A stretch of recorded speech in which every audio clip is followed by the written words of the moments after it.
Otep à tous, bienvenue sur la chaîne des panafricanistes par essence, par conviction et par excellence. C'est des citoyens kémites par nécessité et obligation de combat.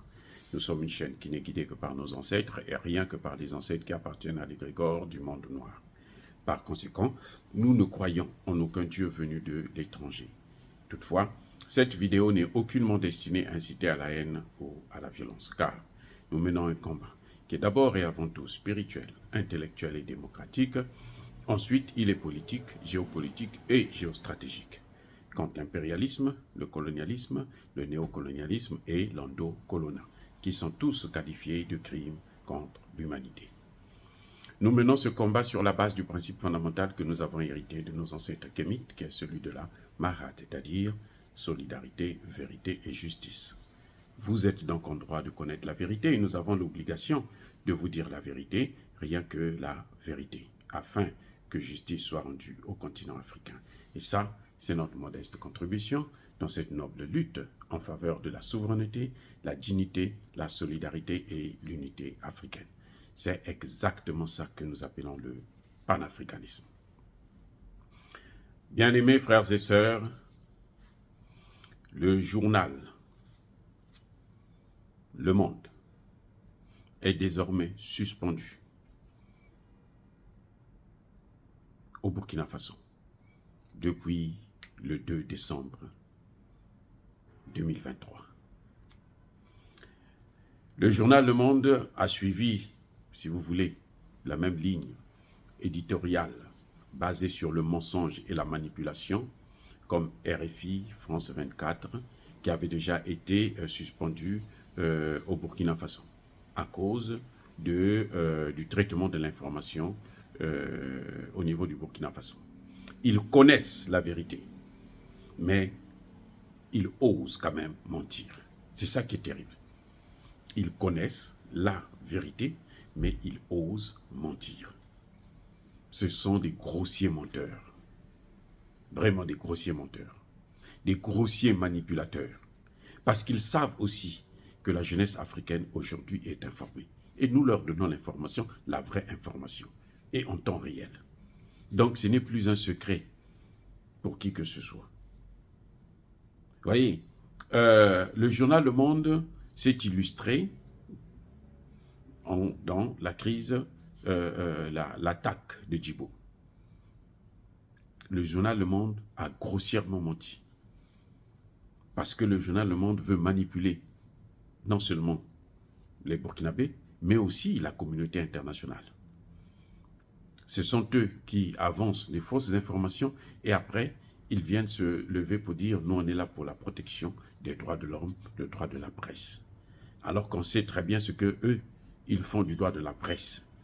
Quand il y a eu la guerre en Ukraine, où les chaînes de télévision russes ont été littéralement suspendues parce qu'il ne fallait pas qu'ils donnent un narratif différent de celui que eux, ils ont l'habitude de donner.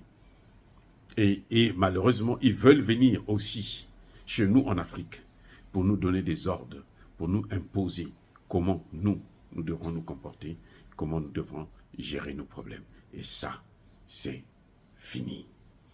Oui, bien-aimés frères et sœurs, je persiste et je signe et je salue la décision du gouvernement burkinabé de suspendre ce média mensonge parce que trop, c'est trop. Et je conseille à la population. Vous savez, ces gens, ils ne vivent que de nous.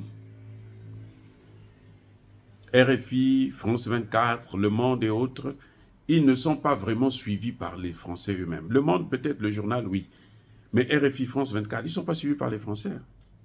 Ce sont des médias qui sont destinés à nous manipuler, à manipuler l'information à destination de l'Afrique. Et c'est fait à dessein. Parce que nous ne devons pas savoir la vérité, nous ne devons pas savoir ce qu'eux, ils font de nous, de nos matières premières. La France investit, écoutez bien, 2 milliards. Je ne parle pas de millions, je ne parle pas de milliers, je parle de milliards. 2 milliards pour la manipulation de l'information. chaque année, 2 milliards de dollars. RFI, France 24, TV5 Monde et autres. C'est pour ça que vous voyez que quand ils se donnent un mot, ça passe sur toutes les chaînes, vous avez le même narratif. C'est parce qu'ils prennent de l'argent pour ça. Donc, ils ne peuvent pas vous informer mieux que nous, Africains. Nous le faisons pour vous. Et gratuitement. Ils ne peuvent pas le faire. Ce n'est pas possible. Vous voyez? Donc, je crois que les Africains devraient maintenant faire de plus en plus attention, se méfier de ces médias. Parce qu'en dehors des 2 milliards que leur donne l'État français, là je parle que de l'État français, parce que vous avez aussi des gros investisseurs, les riches, l'Amérique profonde, hein, comme les George Soros et autres, qui financent les médias en France, pour qu'ils puissent soutenir un narratif qui va dans le sens de nous maintenir dans le sous-développement, de nous maintenir dans la colonisation, de maintenir la présence militaire des puissances occidentales en Afrique et de faire croire qu'ils sont là pour venir lutter contre le terrorisme, alors qu'ils sont là pour entretenir le terrorisme afin de permettre de justifier leur présence permanente. Parce qu'ils ne viennent pas pour nous apprendre à pêcher, mais ils viennent pour nous donner du poisson. Et ce poisson-là, il est de surcroît empoisonné. Donc, bravo le gouvernement burkinabé, bravo population burkinabé, on continue le combat. Dire cela, c'est inciter à la haine ou à la violence. Non. Yaba, colère, Yamalem. Encore une fois de plus, bien aimés frères et sœurs, je persiste et je signe. Soyez bénis. Soyez abondamment bénis par le Dieu des Kémites et par nos ancêtres angélisés.